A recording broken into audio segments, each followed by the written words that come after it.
bonsoir à toutes et à tous. Je me permets ce petit billet avant le début de ce merveilleux épisode afin de vous parler de deux choses. La première, et donc qui est dans le titre de cet épisode-là et qui le concerne principalement, et pour vous annoncer que nous couvrirons cette année le Paris International Fantastic Film Festival qui se tiendra au Max Linder Panorama à Paris du 10 au 16 décembre 2025. Nous invitons évidemment à prendre vos places et à venir nous rejoindre pour cette merveilleuse édition qui s'annonce chargée en contenu, en films et en propositions toutes plus étonnantes et détonnantes les unes que les autres. Donc toutes les places sont évidemment disponibles sur le site du festival et nous les remercions infiniment de nous donner cette opportunité. Nous détaillons donc dans cet épisode le programme et les différents films qui sont proposés pour cet événement. La deuxième chose dont je souhaitais vous parler est la ressortie en salle de la trilogie Histoire de fantômes chinois. Alors, Histoire de fantômes chinois, c'est une trilogie sortie entre 87 et 91, réalisée par Tony Ching Siu-tung, pardonnez mon accent, qui est un réalisateur extrêmement important et reconnu notamment pour la trilogie Histoire de fantômes chinois, mais qui a également réalisé Duel to the Death, Heroic Trio, le 2, si je ne dis pas de bêtises, Executioners, qui a également réalisé Naked Weapon, dont nous vous avions parlé dans l'épisode Hong Kong, et qui a fait les cascades pour de nombreux films, comme Hero, comme Shaolin Soccer, comme Le Secret des Poignards Volants, film exceptionnel de Zhang Yimou, et comme The Killer, dont je vous avais parlé en billet au cours du précédent épisode. Alors, mis à part ce réalisateur-là, derrière le film, il y a aussi et surtout Tsui Hark à la production sur les trois films. Alors Tsui Hark, on n'a jamais évoqué un de ses films directement en tant que réalisateur du moins, dans le podcast, mais c'est un réalisateur qui est ô combien important pour ma cinéphilie et pour la cinéphilie en général de beaucoup de gens, notamment autour du cinéma fantastique. Alors, pour parler plus profondément de la trilogie Histoire de fantômes chinois, il s'agit d'une relecture de contes et d'histoires fantastiques chinoises classiques, dans notamment la tradition du Liao Zai. Alors, pardonnez mon accent encore une fois, pour caricaturer, il s'agit de contes étranges, des contes qui vont mêler beaucoup d'éléments, qui vont mêler fantastique, comédie romantique, wuxia. Et donc, ici, ça va prendre du coup ce mélange d'éléments et le réinjecter dans le cinéma populaire hongkongais des années 80, avec le rythme, l'humour, les effets spéciaux contemporains de l'époque. Dans les trois films, on va retrouver plusieurs thèmes clés, on va retrouver l'idée d'une identité souvent instable, entre l'âme damnée, réincarnation, l'idée justement de relation entre humains et fantômes, et la lutte contre un destin qui va écraser ces mêmes individus. Et pour moi, c'est un film qui est un des plus représentatifs d'une certaine forme d'esthétique hybride entre horreur, gothique, slapstick, arts martiaux également, puisque le film ne va jamais cesser d'alterner entre tous ces thèmes-là, créant ainsi une véritable signature cinématographique extrêmement caractéristique de l'époque. Et pour ça, il y a un des éléments. Et pour accompagner cet opéra de genre qui ne cesse d'évoluer sous vos yeux ébahis lorsque vous regardez le film, il y a plusieurs choses qui sont extrêmement importantes à évoquer, la première étant notamment les effets spéciaux très artisanaux, mais également extrêmement inventifs. On peut penser à tous ces effets de fumée colorée qui peuvent parfois même devenir un peu clichés, mais qui, je trouve, donnent une véritable patte esthétique et presque une identité propre au film, tout simplement. Il y a les créatures en latex, évidemment, il y a certains câblages parfois un peu visibles, on peut dire que ça donne une forme de charme baroque, quelque part à l'ensemble. Et je trouve que tout le rythme chaotique, tout ce mélange représente parfaitement le mélange culturel au Hong Kong pré-rétrocession. On en avait parlé dans l'épisode, mais c'est à Hong Kong, c'est un vivier de cinéma sans pareil. Alors, derrière tous les aspects fantastiques du film, évidemment, il y a une certaine forme de discours avec un film qui va mettre en scène un monde oppresseur, bureaucratique, incompétent. C'est quelque chose qui est pas forcément très fin, mais qui, je trouve, est très précieux dans ce film-là. Avec en plus un nombre d'idées visuelles, un nombre d'idées tant de créatures, que d'univers, que de décors, que d'ambiance, qui sont très particulières à aborder, que je n'ai jamais retrouvé ailleurs, et ce qui, à nouveau, on en a déjà parlé à ce micro-là, mais qui, je pense, permet au film d'être non seulement un bon film, très agréable à regarder, mais d'être surtout unique, ce qui est extrêmement précieux. Alors, la trilogie a évidemment synthétisé les genres qui, comme j'ai dit, faisait partie intégrante, pardonnez-moi, du cinéma hongkongais de l'époque, mais a réussi à les faire coexister avec une aisance, une facilité, surtout une fluidité qui jusque-là était, à ma connaissance, un peu cloisonnée entre eux. Et il a réussi à faire ça et est devenu véritablement un repère esthétique et presque thématique du cinéma hongkongais, notamment sur toute la période des années 90. C'est c'est une trilogie de films, pardonnez-moi, qui est unique, qui est puissante, qui est importante, qui est pour ce cinéma-là et pour la suite. Nul doute que le redécouvrir en salle ou le découvrir si vous avez la chance de n'avoir jamais vu cette merveilleuse trilogie permet véritablement de prendre conscience, de se rendre compte de la maestria et de la puissance visuelle du film, tout en gardant son grain et sa qualité de restauration qui lui permet d'avoir cette identité également visuelle. Donc pour moi, c'est un véritable honneur de pouvoir parler de cette trilogie-là, d'autant plus que c'est encore une fois, un cinéma, une culture, une histoire et un patrimoine auquel je suis extrêmement attaché. Donc, encore une fois, un immense merci à Metropolitan et à Menchun Jensen de nous donner cette chance de redécouvrir ces œuvres-là. Le premier film ressort en 4K, les deux autres sortent en 2K. À Paris, ils sont notamment disponibles au Pathé Les Fauvettes, mais vous pouvez les retrouver dans plusieurs salles en France. Et nous vous invitons à vous jeter sur cette ressortie qui est, à n'en pas douter, un des événements fantastiques les plus importants de cette fin d'année. Et donc sur ce, je vous laisse avec cet épisode dans lequel nous décortiquons toute la programmation du PIF, en vous souhaitant évidemment une très bonne écoute.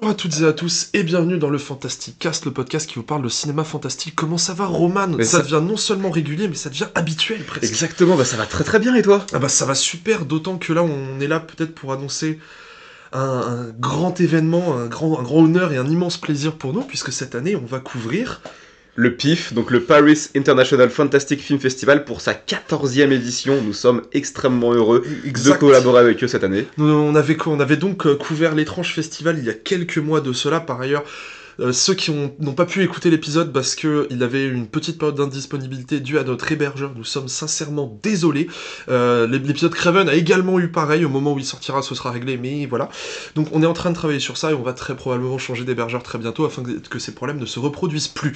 Et donc, le PIF, qu'est-ce que c'est, Roman ? Toi tu y es déjà allé, moi jamais. J'y suis allé depuis... Enfin, la première fois que j'y suis allé, c'était en 2017, si je dis pas de bêtises. Est-ce que c'était pour voir quel film ? Alors, c'était pour voir 3 films. Donc, un premier dans la sélection culte qui était Les Aventures de Jack Burton dans les griffes du mandarin. De John Carpenter. Exactement. Je découvrais le film à ce moment-là et c'était une magnifique découverte. Le même soir, j'ai été voir Tragedy Girls de Tyler McIntyre. Qu'on avait couvert dans l'épisode méta, il me semble, mais dont on avait parlé. Oui, c'est ça, on en avait parlé dans un de nos épisodes. C'est ça, je sais plus lequel, malheureusement. On vous invite à aller fouiller. On a trop d'épisodes, ça y est. Et dernier film, c'était Mutafukaz, Malafakaz, c'est comme ça que ça se dit du coup, Orelsan pas de Orelsan, de Run, donc Guillaume Renard, et j'ai plus le nom du co-réalisateur qui est japonais, malheureusement. Mais donc adapté de la bande dessinée de Run, avec dans les rôles principaux Orelsan, Gringe, Redouane Arjan, Féodor Atkin, donc Féodor Atkin, pour ceux qui ne connaissent pas, la voix de Jafar. Rien que ça. Et donc c'est un épisode, c'est un festival qui est ô combien important puisqu'il a vu passer beaucoup de films extrêmement importants et extrêmement marquants des dernières années. Typiquement, pour citer quelques vainqueurs, on peut se penser à Why Don't You Just Die de Kirill Sokolov qui était en 2019, qui était un espèce de Tarantino sous stéroïdes extrêmement fun. On peut penser à Freaks, Tigers Are Not Afraid, Grave de Julia Ducournau, en toute simplicité, Don't Grow Up, Spring de Justin Benson et Aaron Moorhead, dont on avait parlé également dans l'épisode Body Horror, donc là ça commence vraiment à remonter. Cheap Thrills, c'est un festival qui est très important et qui est également sur une note très personnelle, puisque moi je n'y suis jamais allé, ça va être ma toute première fois au PIF. J'avais jamais eu l'occasion jusque-là, donc ça va être, comme j'ai dit, ma première fois, et c'est un festival qui compte beaucoup, puisque c'est un festival dont j'ai beaucoup écouté le podcast.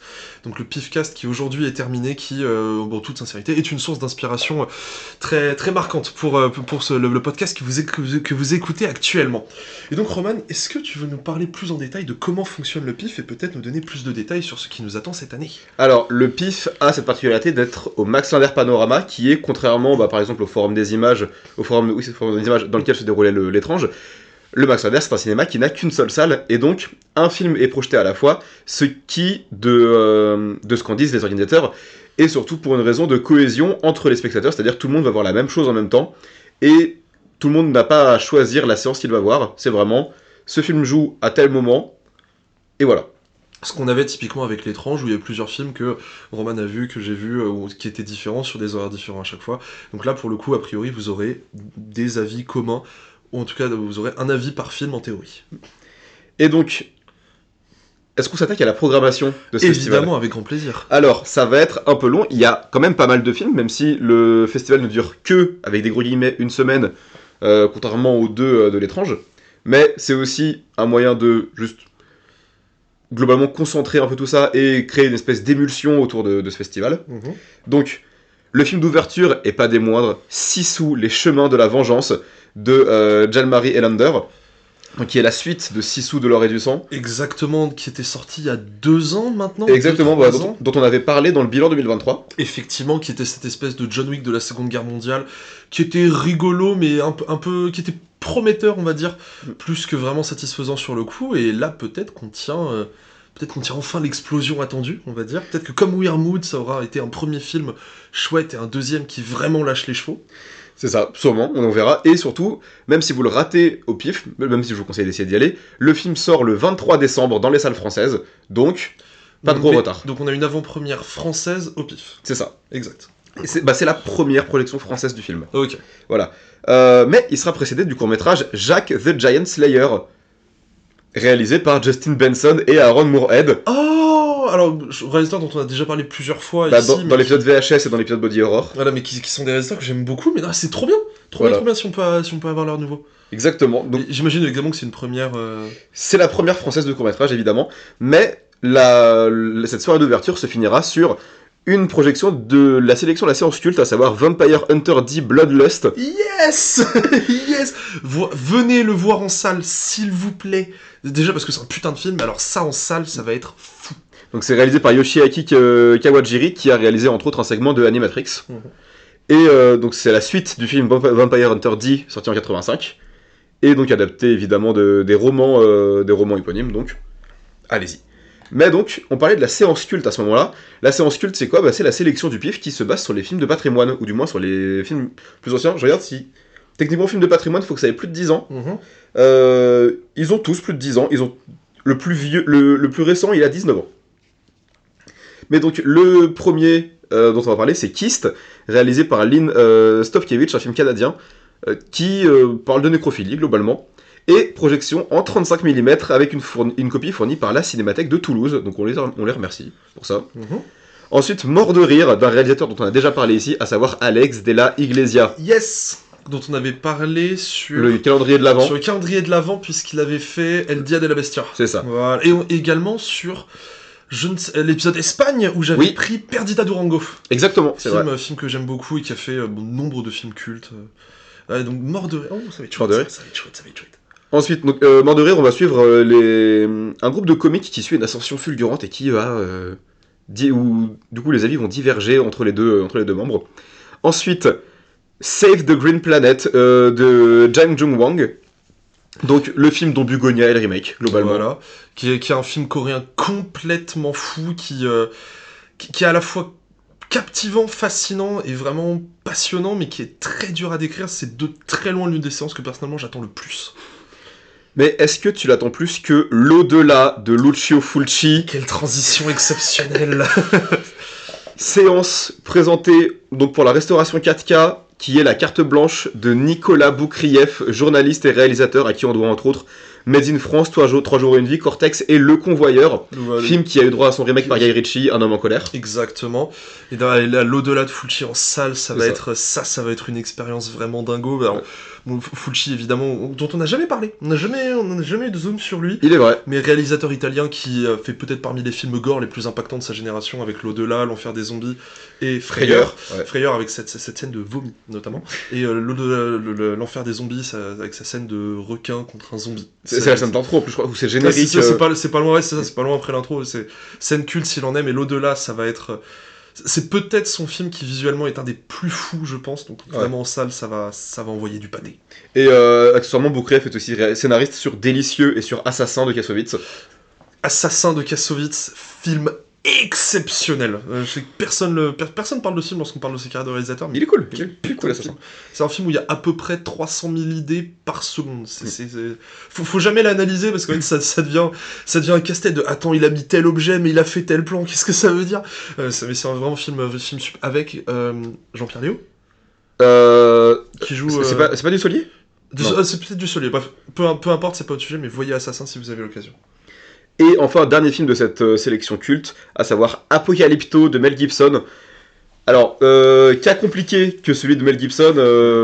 Qui est réalisateur que j'aime beaucoup, personnellement, qui a fait beaucoup de films très importants, mais qui humainement, qui a eu quelques takes, notamment sur les communautés juives, un peu très antisémite, non, c'est sûr, antisémite, complètement antisémite, voilà, faut le dire, mais qui a fait donc Braveheart, que moi je trouve être un film vraiment exceptionnel, avec une musique que j'aime beaucoup, qui a réalisé Tu ne tueras point, qui était vraiment bien, qui a réalisé La Passion du Christ, qui, même si, bon, il a très peu de doutes sur le fait de croire ou pas à ce qu'il montre, est un film qui a une vraie notion de reconstitution, et qui, par contre, putain, en termes de gore, c'est la palette de steak haché sur les murs, et Apocalypto, qui est peut-être un de ses meilleurs films, et qui, en plus, en salle, je pense, doit être une des expériences les plus immersives possibles, vraiment. On va souvent dire ça, mais Apocalypto en salle, si vous en avez une à pas manquer, c'est possiblement celle-là aussi, parce que là, ça promet d'être une expérience très, très intense, très très très intense. Mais donc on a fini sur cette sélection de films cultes. On va embrayer vite fait sur la séance interdite. Qu'est-ce que c'est ? C'est vraiment le film... Tout est dans le nom. C'est ça, c'est un film à chaque fois. Donc je me rappelle qu'il y a quelques années, c'était The Lair de Neil Marshall. Neil Marshall. Oui. Non, on aime bien Neil Marshall. Genre, moi j'étais content, j'ai vu un truc bien régressif, bourrin et un peu con. Voilà, c'est des hommes simples avec des goûts simples finalement. C'est ça, et c'est le cas, donc je pense que ça va être le cas de Fuck My Son, réalisé par Todd Rohal. Donc adaptation de la BD éponyme où une mère va piéger une jeune femme pour qu'elle fasse perdre sa virginité à son fils. Le pitch est prometteur. Exactement. Alors, comme tout festival fantastique, il y a aussi des choses pas forcément fantastiques, ou du moins où la frontière est un peu floue, et c'est le cas du coup de la programmation La Séance Parallèle qui contient 3 films. 2 qu'on va sortir très très vite de la discussion, à savoir Flush et Forbidden City, dont on avait déjà parlé dans l'épisode sur l'étrange, justement. Donc Flush de Grégory Morin et Forbidden City, La Città Proibita de Gabriele Manetti, qui avait gagné tous les prix, enfin qui avait tout raflé quasiment à l'étrange. C'est ça, tous les prix long métrage, il les avait remportés. Et donc en 3ème film pour cette sélection, on a The Last Viking, un film danois de Anders Thomas Jensen qui avait réalisé Riders of Justice, et qui du coup reprend son duo d'acteurs principaux, à savoir Mads Mikkelsen et Nikolai Likas. Qui joue ici 2 frères en quête d'un trésor, l'un sort de prison, l'autre est persuadé d'être John Lennon. Riders of Justice, c'était pas mal dans mes souvenirs, mais donc là ça a l'air d'être un ton beaucoup plus comique dans l'approche que visiblement. Visiblement.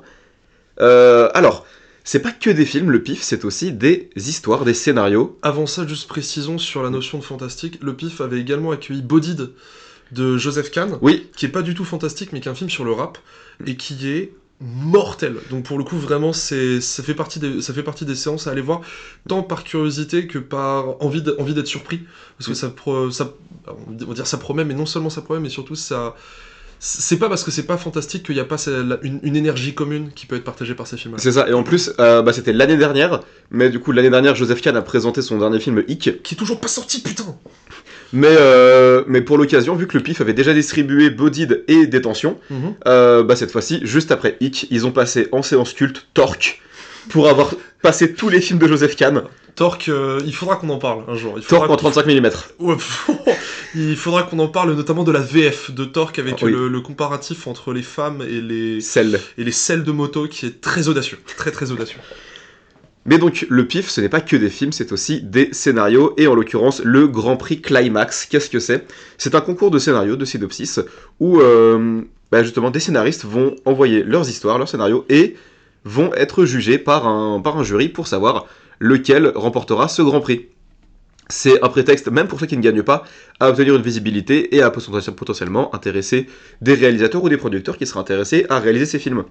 Et donc là, dans les 5 finalistes, on a l'accompagnante de Laurélie Chenier-Moreau, Les Peintures Noires de Margot Boichard, In Vino Parasitas de Rémi Brion et Antoine Waterkane, Amstramgram de Louis Herriot et enfin Angle Mort de Julien Dinsey et Cédric Stéphane. Sachant que du coup, ce Grand Prix est encadré par 4 organismes, à savoir Shadows, le PIF, le Max Interpanorama, donc le cinéma, et Backstory l'association, qui est le collectif des étudiants en master de scénario à l'université Paris-Nanterre. Voilà, donc on leur souhaite le meilleur, évidemment, à tous ces participants, on leur souhaite de gagner. Et curieux de savoir qui aura le Grand Prix, surtout. Qui aura le Grand Prix sur cette base-là. Et surtout, quel est le pitch en soi du film qui aura le Grand Prix. Attardons-nous vite fait sur la sélection de courts-métrages. Alors, dans le lot, si on exclut Jacques the Giant Slayer, qui sera hors compétition des courts-métrages, vu qu'il est en soi par des réals plus installés et qu'il est présenté en bonus de la séance d'ouverture, on a dans le lot 6 courts-métrages français, 6 courts-métrages français et 8 internationaux. Mais donc, ces 8 internationaux sont Clown Song de Brady Dawad, Grandmite Thirsty de Chris Carr, Magaigami de Norihiko Niwatsukino, Masque de André Leblanc, Mid Crayon de Richard Lotter, Spool de Mike Manning, Steak Dinner de Nathan Mark Ginter et The Man That I Wave At de Ben Steven Highland. Donc globalement on a le Japon, les USA, le Canada et aussi du Royaume-Uni. Mais c'est surtout les USA qui sont représentés ici. Et enfin en court-métrage français, on a Bête Noire de Joseph Montero Noël. C'est un film où un homme est forcé d'abattre sa meute de chiens de chasse à cause des voisins qui se plaignent de nuisances nocturnes. Et on touche pas au dogo. Exit de Jean-François Célie, donc sur une mère sur le point de mourir qui va essayer de maîtriser la mort. Soit.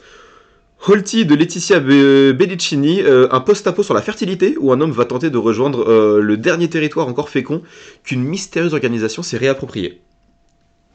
Et donc ça, ce sera en court-métrage. Court-métrage français, ouais. Oh. Humans Leak 2 de Buran Jaffery, c'est tiré de l'histoire d'horreur un peu culte que un peu tout le monde s'est raconté pour se faire peur, le coup de la femme qui entend des gouttes tomber dans sa salle de bain et qui passe sa main sous son lit pour que son chien lui lâche la main parce que ça la rassure. Ouais, la fameuse. La dernière neige de Rodolphe Bouquet-Populus, où c'est un homme et une femme coincés sur un télésiège. C'est globalement le film Frozen. De Frozen de Adam Green, celui qui avait fait les Butchers. Les Butchers, ouais, c'est ça. C'est ça. Donc globalement une petite réinterprétation de Quand te reverrai-je pays merveilleux. Et enfin Lactose de Zoé Sébille, un homme veut se venger de ses amis lors d'une soirée raclette.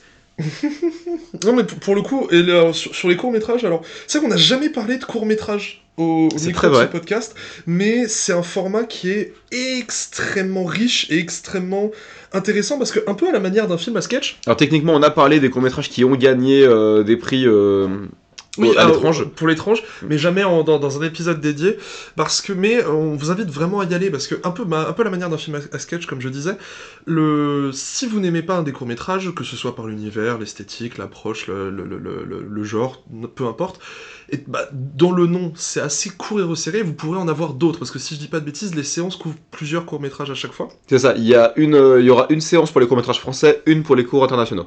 Et donc c'est ça, et typiquement, si je peux donner les noms de quelques courts-métrages qui illustrent la richesse de ce genre-là, les premiers que j'ai en tête, il y a Mom's Sweater, qui était sur Shadows, fut un temps si je ne dis pas de bêtises, qui était très beau, très poétique. C'est sur le pull... ouais, exactement, qui est très très beau et vraiment très délicat dans l'approche qu'il va avoir, et également ce court-métrage sur un tueur en série, la variante de slasher, Something Doesn't Feel Right, court-métrage autour d'un tueur en série qui est une espèce de parodie de slasher à la Vendredi 13 qui est excellent. En fait, c'est le thème du court-métrage, c'est la question qu'on se pose pas, c'est mais comment le tueur s'est caché juste avant que comment il s'est caché, comment il savait, etc. Mais vraiment, on vous conseille ça, et pour le coup, les séances de court-métrage, allez-y à nouveau, parce que ça promet d'être aussi varié qu'intéressant. Ça. Et donc 3 films seront remis à chaque sélection. Donc les prix en commun, c'est le prix du jury, donc qui s'appelle l'œil d'or, et pardon, c'est le prix du public qui s'appelle l'œil d'or et le prix du jury. Mais donc pour les courts-métrages français, il y aura le prix Ciné Plus Frisson, donc décerné par Ciné Plus. Et pour le court-métrage international, le prix Shadows, comme son nom l'indique, décerné par Frixon. La célèbre plateforme française. C'est ça. La plateforme de streaming. C'est ça. Et pour le jury, donc il est composé de 5 personnes. Olivier Babinet, réalisateur et scénariste sur la série Canal+, Le Bidule, et aussi sur les films Swagger, Robert Mitchum est mort, Poisson Sexe, avec India Air et Gustave Carverne, ou encore Normal avec Bonaparte Ward. Delphine Chanéac, donc qui joue Dren dans Nerve, dans Nerve, n'importe quoi, Dren dans Splice de Vincenzo Natali, qui a joué dans la série Dark Stories to Survive the Night de François Descraques, qui a joué dans Brise de Nice, dans des feuilletons comme Demain nous appartient, Camping Paradis ou Plus belle la vie, encore plus belle, ou le film Kickback, que alors c'était une petite curiosité que j'ai découvert comme ça, mais c'est un film, je crois, qui n'est jamais sorti et qui devait être à la base le premier film français totalement pensé pour sortir en VOD avant de sortir autre part, mais visiblement il n'est pas sorti. Et qui était du coup mon ancienne prof de direction d'acteur à l'écart. Diane Doniol-Valcroze, qui est donc script doctor et scénariste, et qui a écrit et réalisé Meurtre sur mesure, et qui a écrit le film Hit and Run. Alors j'ai le DVD de ce truc, je crois que je l'ai jamais vu. Et qui a écrit Penny Dreadful, le film de 2006, pas la série de 2014. Dommage. Et qui est donc script doctor chez la Paramount depuis 2022. Avant ça, elle était chez la MGM, jusqu'à ce que ça ferme. Nathalie Jung, qui est directrice des ventes internationales chez Kinology et chez Le Pacte. Donc pas mal. Et enfin, Thomas Salvador, réalisateur et scénariste et acteur principal des films Vincent n'a pas d'écaille et La Montagne qui avait obtenu l'œil d'or et le prix Ciné Plus Frisson au PIF de 2022. Rien que ça. Donc, on a fini pour les courts-métrages. Sélection variée, ma foi. Passons vite fait au hors compétition, si tu me le permets bien. Bien sûr, bien sûr. Hors compétition, donc c'est la sélection qui contient les films soit un peu plus gros budget, soit peut-être des suites, des films un peu plus attendus. Mais donc, justement, en parlant de suite, on a Influencers, la suite de Influencer. Influencer qui était ce film... Est-ce qu'il faut spoiler? Parce que pour le coup, Influencer jouait sur un twist autour de ce qui arrivait à ces personnages-là, mais... On ne dira pas. Bah, on dira peut-être après le festival, c'est ça. une fois au moment de parler du film en lui-même. C'est ça. Mais du coup, c'est là qu'on va commencer à avoir des invités, puisque la séance est présentée par le réalisateur Curtis David Harder et les actrices Cassandra No et Lisa Delamarre. Curtis David Harder qui avait également réalisé Spiral en 2019, qui était également au PIF, si je ne dis pas de bêtises. Ok. Et c'est la première française du film, donc on est très content de pouvoir y aller. Influencer, on en a parlé dans le bilan 2023, si vous voulez aller jeter une oreille. Effectivement. Silence, film espagnol réalisé par Eduardo Casanova, à qui on doit entre autres Pieles et La Pieta. La Pieta qui est sortie l'année dernière ou il y a 2 ans? La Pieta, au moins 3. Je me rappelle l'avoir vu au PIF il y a au moins 3 ans. À l'étranger, il y a au moins 3 ans. Il faudrait toujours que j'essaie de donner une chance à ce curieux objet. Mais je sais pas si c'est un préjugé ou quoi, mais j'avais... Enfin, je pense le fait de voir le réalisateur et de le trouver particulièrement imbuvable quand il parlait a fait que je pense à biaiser mon avis sur le film. regard sur le film derrière. Mais je pense qu'il faudrait que je lui redonne une chance à La Pieta. Où on va suivre 2 sœurs vampires qui ont survécu à la guerre d'Espagne. À la guerre d'Espagne et qui du coup voient comment se passe le monde après la guerre d'Espagne. C'est également la première française du film. Dollhouse de Shinobu Yaguchi, film où une femme prend une poupée comme substitut après la mort de sa fille, mais l'objet s'avérera être hanté. C'est la première française du film, le pitch est, ma foi, assez cool. On reste au Japon avec Taroman Expo Explosion de Ryo Fujii, un film de voyage dans le temps où nos héros vont en 2025 depuis 1870 pour combattre des monstres. C'est toujours sympathique. Et enfin, le dernier film du hors compétition, Scarlett et l'éternité de Mamoru Hosoda. Yes! Alors, ça ne se voit pas, mais j'implose de joie. Alors, qui est Mamoru Hosoda? Mamoru Hosoda, au méga hasard, ouais, on en avait parlé, du coup, dans l'épisode Japon, pour les enfants Louame et Yuki. On vous renvoie à cet épisode-là, mais si tu peux développer, parce que tu connais plus la carrière de Hosoda que moi. C'est peut-être l'un des meilleurs réalisateurs en activité, en tout cas du côté japonais. Alors, quelques films qu'il a réalisés, donc Ameyuki dont on avait parlé, qui est je pense un chef-d'œuvre, Belle dont on n'a jamais parlé, que je trouve incroyablement mésestimé, c'est génial Belle, qui est souvent mis en avant comme une version de genre Belle et la Bête rencontre Ready Player One. Il y a de ça, mais je trouve que c'est fait avec une beauté, une maîtrise, notamment dans l'aspect musical. Tu l'as vu en VF ou en VO? VO, évidemment VO. Okay. Parce que la VF c'est le One du coup sur la chanteuse. Ah bah écoute, je savais pas, mais parce que sur la musique de Belle, il y a des musiques qui sont folle, il y a des scènes qui sont d'une beauté absolument saisissante. Mirai, Petite Sœur Mirai, Le Garçon et la Bête, Summer Wars évidemment. En fait, il est souvent mis en parallèle avec Makoto Shinkai. Et c'est un peu vrai, il y a souvent, une année c'est un film, on sait que l'année d'après il y aura l'autre qui fait un film. Ah, donc Shinkai c'est Suzume, Your Name, Les Enfants du Temps. Voilà, c'est ça, donc en gros Monsieur Chialade. Et donc Mamoru Hosoda, il n'avait pas réalisé de film, donc il n'avait pas sorti de film depuis Belle. C'était 2022 2021, Belle, 2021. Ah, en France 2022, je crois. En France 2022, effectivement. Et donc là, voilà, c'est ça, donc 4 ans plus tard, il revient avec Scarlett, qui promet d'être, je pense, non seulement l'un des grands moments de ce festival, mais l'un des grands moments de cinéma de cette année tout court.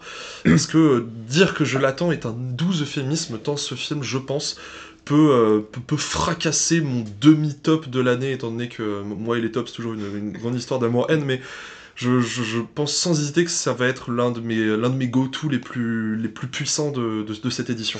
Je pense aussi, et ne vous en faites pas, si vous le ratez au pif pour des raisons soit géographiques, soit temporelles. Mais ne le ratez pas, évidemment. Mais si vous pouvez le voir au pif, évidemment, dans cette espèce d'effervescence, ce sera le film de clôture, surtout, du pif. En plus, alors là, ça promet non seulement d'être un événement important, mais d'être un événement collectif. Diffusé juste après Apocalypto. Oula, va falloir se mouiller la nuque quand même avant, parce que putain... Ah oui, alors par contre, je tiens à vous prévenir, sur le site du pif, c'est écrit que la séance est tout public. Non.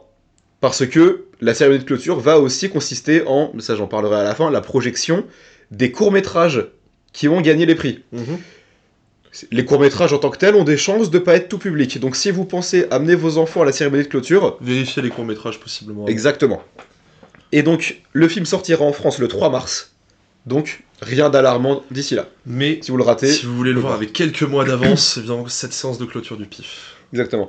Et enfin, on va passer à la compétition. C'est ce qu'on attend tous. Ça va être le moment. C'est le gros du morceau. 8 films dans cette compétition. On va commencer par Mag Mag, un film japonais de Yurian Retriever. Comédie fantastique et premier film de la boîte de prod K2. Boîte de prod créée par Takeshi Shimizu, Hirokazu Koreeda et Shinjo Iwai. Waouh! Juste voir Hirokazu Koreeda et Takeshi Shimizu se échanger et monter un projet. Waouh, ok, bon, pourquoi pas. Et c'est la première française du film, donc, en soi. Précisons qu'il y a quand même beaucoup de premières françaises, mais on n'a pas dit sur Scarlett, mais je pense que c'est la première française aussi. Je ne me trompe pas. Je crois pas. Parce que, oui, on a eu un festival de films d'animation. Non, c'est ça. Il était diffusé au Forum des Images, il y a eu un festival d'animation qui s'est déroulé en novembre. Pardon, je me trompe. Fin novembre, début décembre. Donc non, je crois que c'est pas sa première française. D'accord. Ensuite, on a Redux, film états-unien de Matthew et Kevin McManus. Je dirais pas avec quoi ça rime. Sur une mère qui veut venger la mort de sa fille et qui voyage dans des univers parallèles pour tuer son assassin. C'est la première française du film, mais ne vous en faites pas si vous le ratez encore une fois. Le film a un distributeur français et ce n'est autre que Shadows. Donc... Le film sera en partenariat avec ESC, du coup. De quoi ? En partenariat avec ESC. Non, il sort directement sur la plateforme. Je pense qu'il sortira directement sur la plateforme. D'accord. Parce que ESC, on aura un film distribué par ESC, j'y viendrai en temps et lieu. Mais Redux, pour l'instant, c'est Shadows. D'accord. Crazy Old Lady, un film argentino-espagnol de Martin Mauregui, produit par nul autre que Juan Antonio Bayona. Qui est, je disais Monsieur Chialade sur Makoto Shinkai, mais je pense qu'on en a un bon là aussi, parce qu'il a fait L'Orphelinat, qui était exceptionnel. Il a fait quelques minutes après minuit, j'arrive, putain, mon dieu, qui est terrassant, vraiment, et qui dernièrement sur Netflix avait fait Le Cercle des Neiges, Sociedad de la Nieve, mais qui est pareil, est un film que je trouve absolument phénoménal. J'ai pas encore vu celui-là. Réalisateur exceptionnel, et qui en blockbuster s'y était essayé avec Jurassic World Fallen Kingdom, qui, malgré tous ses défauts, avait quand même quelques images particulièrement réussies. Et donc c'est un film où un homme va surveiller la mère souffrante de sa femme, mais elle va lui faire jouer à un petit jeu sadique, la mère étant jouée par Carmen Maura, la muse d'Almodovar. Je vous invite juste à aller voir l'affiche de Vieja Loca, qui promet. Ensuite, retour aux États-Unis avec Apopheniac de Chris Mars Piliero, première française du film en présence du réalisateur, où un homme crée le chaos par pur plaisir grâce à sa maîtrise des deepfakes. Oh.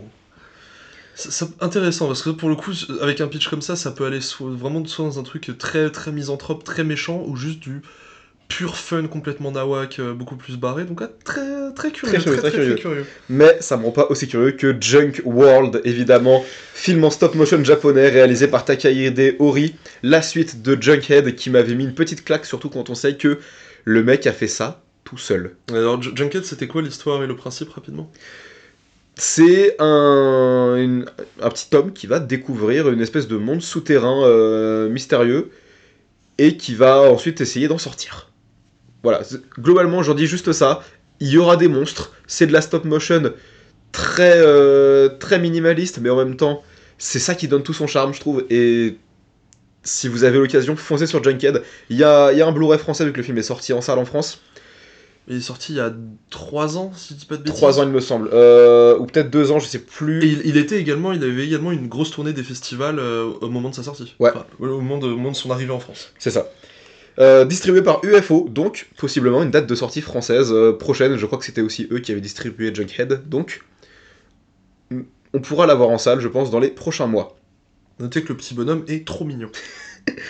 The Holy Boy, film italien de Paolo Stripolli, donc le mec qui a co-réalisé A Classic Horror Story. Oh, okay, sur Netflix, qui était bien. Que j'ai pas encore vu. Qui était vraiment bien, qui était très surprenant dans la façon d'amener l'horreur dans le récit. C'était à moitié méta. Vraiment, c'est très, très intriguant. Oui. Et donc c'est un film sur un prof de sport qui va découvrir les sombres secrets d'un petit village de montagne dans lequel il vient d'arriver. Donc en présence du réalisateur Paolo Stripolli, évidemment, pour notre plus grand plaisir. Orfeo, film italien de Virgilio Villoresi. Donc c'est une adaptation un peu onirique du mythe d'Orphée. Première française en présence de son actrice Giulia Maenza. Et pour le coup, c'est chouette de voir l'Italie revenir en force sur le devant de la scène horrifique et fantastique. On connaît évidemment l'histoire du pays par rapport à ces gens-là. On vous renvoie à notre épisode sur Argento. Mais c'est chouette de voir que possiblement l'Italie revient. Je me souviens, au pif, il y avait The Domain qui était passé, enfin The Nest, je crois en anglais, ou Le Domaine en français, quelque chose comme ça, qui était passé il y a quelques années, si je ne dis pas de bêtises, qui était vraiment un très très très chouette film. Et donc c'est très curieux de voir ce que l'Italie peut proposer maintenant. Et bah quittons l'Italie pour aller de l'autre côté du monde, littéralement. Marama, film néo-zélandais de Taratoas Trappard, qui sera à la projection. Un film où on va suivre une femme maori qui va lutter pour la reconnaissance de son peuple pendant l'Angleterre victorienne de 1859. Film qui, en plus des premières images, des premiers teasers, a l'air d'être un film gothique. Oui. Donc, pour le coup, un film gothique néo-zélandais. Là, je ne suis plus curieux, je suis carrément hype, je le dis. Mais es-tu plus hype que par Deathgasm 2 Gormageddon? Là, tu me parles littéralement de la suite d'un de mes films préférés, par un réal qui, alors, il spawn, il despawn, il fait ses trucs, mais... Alors, Deathgasm, on en avait rapidement parlé, mais c'était cette espèce de film complètement fou, réalisé par Jason Leigh Howden, qui suivait 2 métalleux qui vont sauver le monde. Alors... Après en avoir causé la fin. Voilà, oui. Alors, il faut pas trop spoiler, parce que vraiment, il y a plusieurs scènes complètement barges. C'était un film de zombies, plus ou moins, genre zombies, démons, plus ou moins, qui, si vous aimez le métal, c'est du caviar, c'est... je vais le dire, que des bangers. Voilà. Mais vraiment, c'est... surtout que la suite, elle avait été teasée plus ou moins dès la fin du 2. Du 1, pardon, ouais.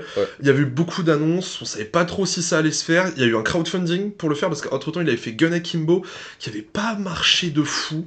Si je dis pas de bêtises. Il était sorti directement sur les plateformes, en tout cas en Europe, je crois que... Enfin, en France, en tout cas, c'est tourné des festivals aussi. Mais et il sort en 2020 en plus le film. Ouais, en plus, et qui avait pas marché de fou, qui est vraiment un film qui est pas mauvais mais qui est très très très hystérique. Et donc là avec Deathgasm 2 qui revient, qui arrive enfin. Donc là pour le coup c'est à la fin on fera évidemment nos plus grosses attentes, mais celle-ci est définitivement dedans en ce qui me concerne. Évidemment vous aurez un autre épisode, ça on l'a pas dit, mais vous aurez un autre épisode après le pif. Et pendant le pif vous aurez évidemment nos vidéos sur Insta et TikTok. Voilà, c'est ça. Donc pour le coup, là, c'est épisode pour parler un peu de comment ça va se dérouler, quelles sont les sélections, quels sont les films qui vont être projetés. Il y aura évidemment toute la couverture pendant, avec nos avis à chaud, directement des réactions, peut-être des petits bonus à droite, vous le verrez sur un compte, sur un réseau social très populaire avec des vidéos courtes, et également peut-être même d'autres formats On ne vous dévoile pas tout, évidemment, peut-être même d'autres formats que nous pourrons mener à bien. Et évidemment, après, on fera un épisode comme ce qu'on avait fait sur l'étrange, beaucoup plus gros, beaucoup plus détaillé, avec nos avis, avec un peu plus à froid, on va dire, qu'une fois que lorsqu'on sortait de la salle. Plus de réflexion, évidemment, un regard plus global sur le festival dans son ensemble. C'est ça, un bilan plus général du festival, Voilà. plus que là, qui est, on va pas donner l'avis sur des films qu'on n'a pas vus. Dernière chose sur Deathgasm, j'avais le sous-titre Goremageddon, Oui. promet, et la tagline du film, c'est Evil Comes Again. Tout est donné. Je crois que c'est pour ça que la langue anglaise a été inventée. Je crois que c'est dans le même genre, c'est la tagline de je crois que c'est Iron Sky 2 qui est The Sequel You Did Not See Coming. Parce que c'est un film sur des nazis de l'espace. Voilà, c'est celui-ci où il y a le mème qui est connu, mais de Hitler sur un dinosaure. C'est ça. Voilà. Qui fait je ne vais pas dire non, on va pas le dire. On vous invite à aller voir l'extrait. On vous invite à aller voir. On coupera. Mais donc Deathgasm 2 Goremageddon, on reste en Nouvelle-Zélande du coup, cette fois-ci coproduit avec le Canada, toujours réalisé par Jason Lee Howden. Alors, on va suivre du coup Brody qui tente de reformer son groupe pour un concours de métal, mais évidemment, ça ne se passera pas comme prévu. Et enfin, dernier film de la sélection, Dolly, film états-unien réalisé par Rob Blackhurst, qui avait co-réalisé le court-métrage Night Swim. Oh, donc le court-métrage à l'origine du film... Du film... film de merde. Oui, film de merde, la coprode de Blumhouse Atomic Monster. Sur une piscine maudite. C'est ça, donc le court-métrage est réalisé par deux mecs dont j'ai oublié le nom de l'autre, mais du coup c'est l'autre qui va réaliser le long. Bryce McGuire. Bryce McGuire qui donc réalisera l'adaptation long-métrage, et donc Rob Blackhurst, lui, a fait Dolly, sur une femme qui tente de survivre après qu'une créature l'ait enlevée pour l'élever comme sa propre enfant.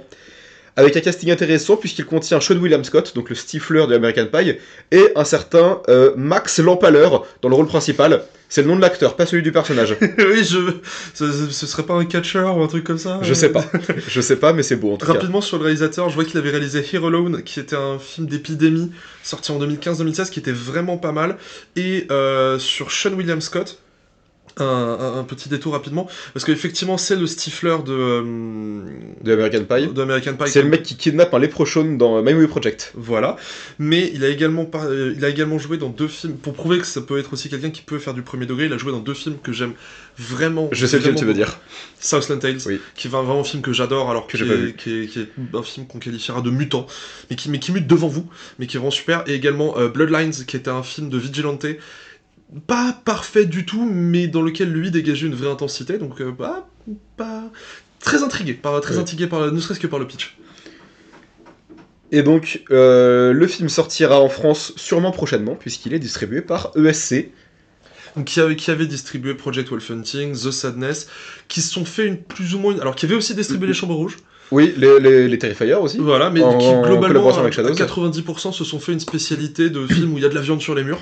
Donc, peut-être une nouveauté dans cette catégorie-là. C'est ça, ça ressemble à une espèce de variante de Ghostland, donc très curieux de voir ce que ça va être. Ghostland, je l'ai revu il y a pas longtemps, qu'est-ce que c'est bien, hein. Je me suis acheté le steelbook allemand. Oui, qu'est-ce qu'il est beau aussi. Ouais. Et donc 2 prix seront décernés pour cette sélection de long métrage, le prix Ciné Plus Frisson et le prix du public, à savoir l'œil d'or, encore une fois. Parce qu'il y a un vote qui est organisé à chaque film. Pareillement qu'à l'étrange festival, où effectivement à chaque fin de film de la compétition, il est proposé au public de voter pour pouvoir élire à la fin le prix du public en l'occurrence. Ça se fait un petit papier avec tous les films de la sélection et tu mets une note sur 10. Exactement. Et donc la cérémonie de clôture, j'en avais vite fait parler, mais donc elle va consister en la remise des prix, donc pour les longs métrages de la compétition, enfin pour celui ou ceux qui gagneront des prix pour la sélection long métrage. Pareil pour les courts métrages français et internationaux. Et ce sera en toute logique, j'imagine, comme pour les années précédentes, suivi de la projection des 2 courts métrages ayant obtenu le prix du public, l'œil d'or. Suivi enfin, juste après, dans la foulée, de Scarlett et l'éternité. Quelle clôture!